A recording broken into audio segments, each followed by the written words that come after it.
ജീവിതത്തിൽ രക്ഷപ്പെടണമെങ്കിൽ നമ്മൾ ഒറ്റയ്ക്ക് നിൽക്കാനായിട്ട് പഠിക്കണം.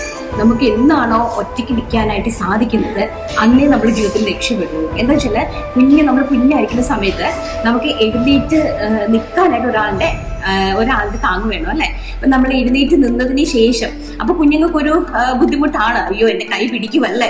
അതേസമയം അവരൊന്ന് എണീറ്റ് നിന്ന് ആടി ഒലഞ്ഞിട്ടാണെങ്കിലും ഒന്ന് നടക്കാറാകുന്ന സമയത്ത് അവരുടെ ഉള്ളിലത്തെ ഹാപ്പിനെസ് അവരുടെ ഫേസിൽ നമുക്ക് കാണാനായിട്ട് സാധിക്കും. എന്താണെന്ന് വെച്ച് കഴിഞ്ഞാൽ അവർ ഫ്രീ ആണ് അല്ലേ. അവർ ഇച്ചിരി വീണിട്ടാണെങ്കിലും മമ്മി എന്നെ പിടിക്കണ്ട, അല്ലെങ്കിൽ അമ്മ എന്നെ പിടിക്കണ്ട, അല്ലെങ്കിൽ അച്ഛൻ എന്നെ പിടിക്കണ്ട, ഞാൻ ഒന്ന് നടന്ന് നോക്കട്ടെ എന്നുള്ളൊരു ഭാവത്തിൽ അവരിങ്ങനെ ആടി ഉള്ളനൊക്കെ നടക്കും. അപ്പം നമ്മൾ ഒറ്റയ്ക്ക് നിൽക്കാൻ പഠിക്കുന്ന സമയത്താണ് നമ്മൾ ജീവിതത്തിൽ രക്ഷപ്പെടുന്നത് കേട്ടോ. ഒറ്റയ്ക്ക് നിൽക്കാനായിട്ട് പഠിക്കാം. അടുത്തതെന്ന് പറഞ്ഞാൽ നമ്മൾ തളരരുത്. ഒരു കാരണവശാലും നമ്മൾ തളരരുത്. നമ്മൾ ലക്ഷ്യത്തിൽ എത്തുന്നത് വരെ നമ്മൾ പോരാടണം കേട്ടോ.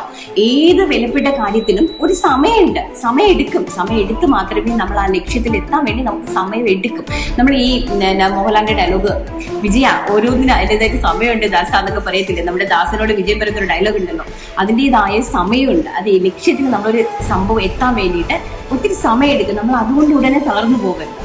പിന്നെ അടുത്തതെന്ന് പറഞ്ഞു കഴിഞ്ഞാൽ നമ്മളെ പരിഹസിച്ചവരോടും നമ്മളെ കളിയാക്കിയവരോടും നമ്മളോട് അവഗണിച്ചവരോടും ഒക്കെ നമ്മൾ വിജയിച്ചു കൊണ്ട് വേണം അവരോട് നമ്മൾ പ്രതികാരം ചെയ്യാനായിട്ട്. വിജയിച്ച് കാണിച്ചു കൊടുക്കണം. അപ്പൊ അതിന് ചിലപ്പോൾ സമയം എടുക്കും, കുഴപ്പമില്ല. ആ സമയം വരെ നമ്മൾ പോരാടി തന്നെ മുന്നോട്ട് പോകണം. എന്നിട്ട് നമ്മൾ വിജയിച്ചിട്ട് അവരുടെ മുമ്പിൽ പ്രതികാരം ചെയ്ത് കാണിച്ചു കൊടുക്കണം. എന്താണ് ഞാൻ ഇതൊക്കെ പറയുന്നതെന്നല്ലേ പറഞ്ഞു.